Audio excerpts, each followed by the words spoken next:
Bonjour et bienvenue sur le site www.africadevelopment.org. Aujourd'hui, nous allons étudier les contacteurs. Donc, comme vous le voyez, on va voir les relais contacteurs. Nous avons étudié précédemment l'interrupteur, un interrupteur unipolaire à commande mécanique. Maintenant, nous allons étudier les contacteurs et puis nous allons étudier les relais temporisés. Donc, les relais contacteurs, de quoi il s'agit?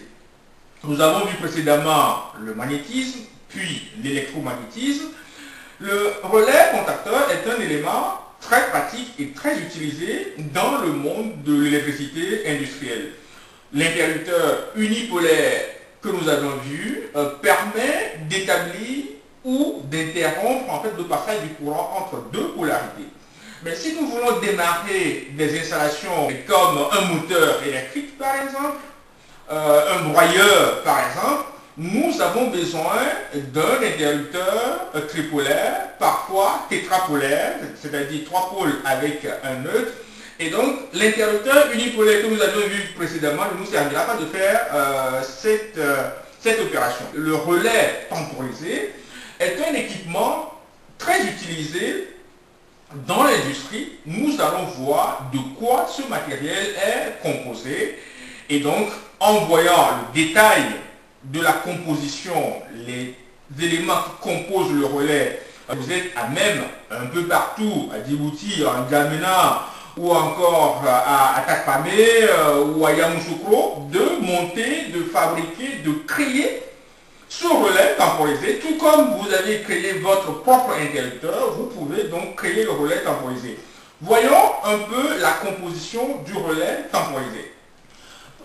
Donc nous avons vu cet interrupteur, un interrupteur unipolaire à commande manuelle, c'est-à-dire j'actionne et je fais passer du courant d'un point A à un point B.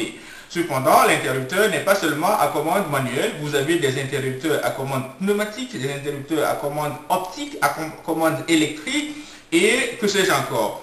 Donc, cet élément est utilisé dans la maison, mais dans l'industrie pour permettre le passage du courant d'une série de connexions vers une série de connexions, on ne peut plus utiliser cet interrupteur, mais on va utiliser ce relais qu'on appelle un relais contacteur. De quoi est composé ce relais contacteur? Composition très simple. À l'intérieur, vous avez donc une bobine que vous alimentez par ces deux polarités, A1, A2, et vous avez toute une série de connexions. Ici, une entrée et ici, des sorties. En fonction des connexions que vous choisissez, vous obtenez des contacts normalement fermés au repos ou normalement ouverts au repos.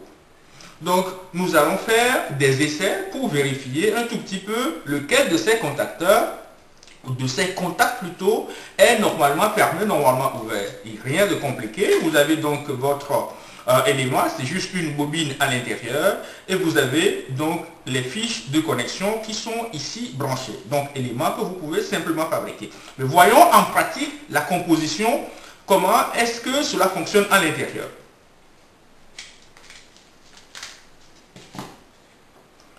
Vous vous rappelez tous de cet élément que nous avons tous fabriqué ensemble et que nous avons utilisé dans le domaine du magnétisme. Donc, c'est le même élément que nous retrouvons à l'intérieur de notre contacteur. Et comment ça fonctionne? Nous avons donc un solénoïde, une bobine dans laquelle nous avons placé donc un fer doux pour densifier, augmenter le champ magnétique. Et nous avons également utilisé dans le passé, dans nos laboratoires, cet équipement qui n'est autre qu'une batterie, une série de piles que nous avons mis en série. Et donc, si nous alimentons avec cette batterie, si nous alimentons notre solénoïde, donc je mets du courant ici, et je sors avec le courant là-bas, que devient notre solénoïde? Il se comporte exactement comme un aimant. Donc, quand je fais passer du courant dans une bobine, la bobine se comporte comme un aimant. Mais la différence d'un barreau aimanté, c'est que quand je coupe le courant, la bobine n'est plus un aimant.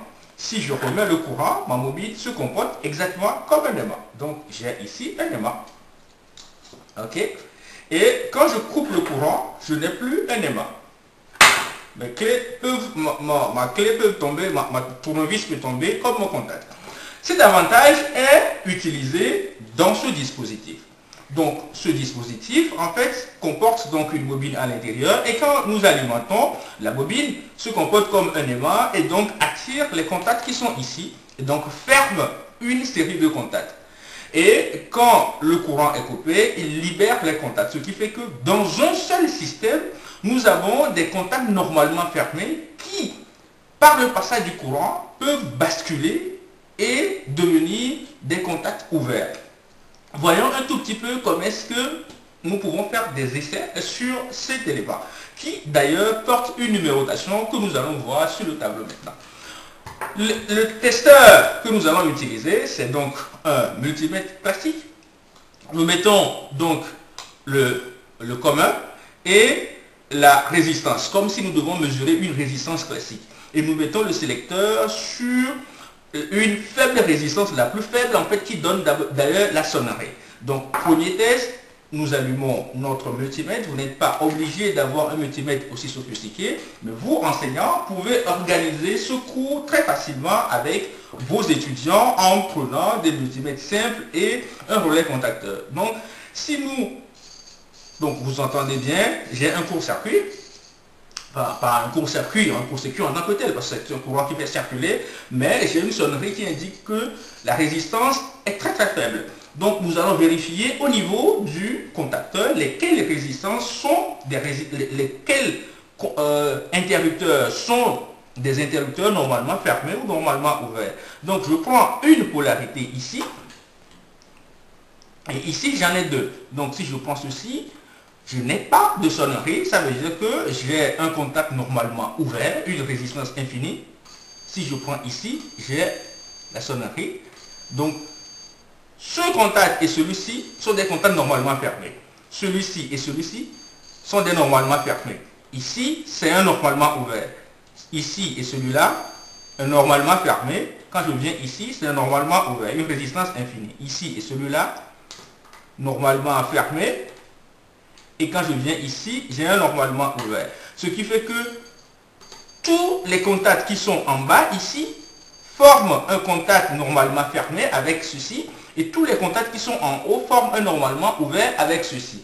Voilà la composition de l'élément que nous allons utiliser par la suite donc dans nos systèmes automatisés, donc un relais contacteur qui est un élément relativement très facile, très simple à fabriquer et à utiliser.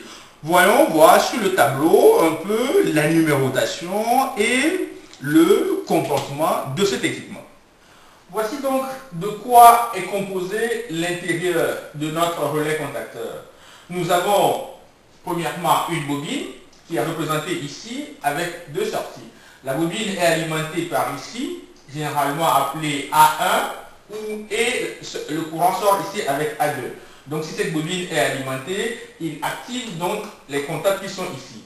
Dans notre cas, nous avons 4 interrupteurs. En fait, nous avons 4 interrupteurs qui sont installés à l'intérieur de notre relais contacteur. Mais ces 4 interrupteurs peuvent basculer d'une position normalement fermée à normalement ouvert avec le passage du courant. Donc quand le courant n'est pas passé, quand nous n'établissons pas le courant entre la bobine, les contacts 1 et 9 sont des contacts normalement fermés. Donc je peux faire passer du courant au 1 et récupérer au 9 pour alimenter une ampoule. À l'état de repos, mon ampoule est allumée. Je ferai la même chose au 2 et 10, 3, 11 et 4 et 12. Mais dès que je fais passer du courant, le plot que j'ai dessiné ici en rouge se bascule et vient fermer ce contact. Donc le 1 et le 9 deviennent ouverts et le 5 et le 9 deviennent un contact fermé.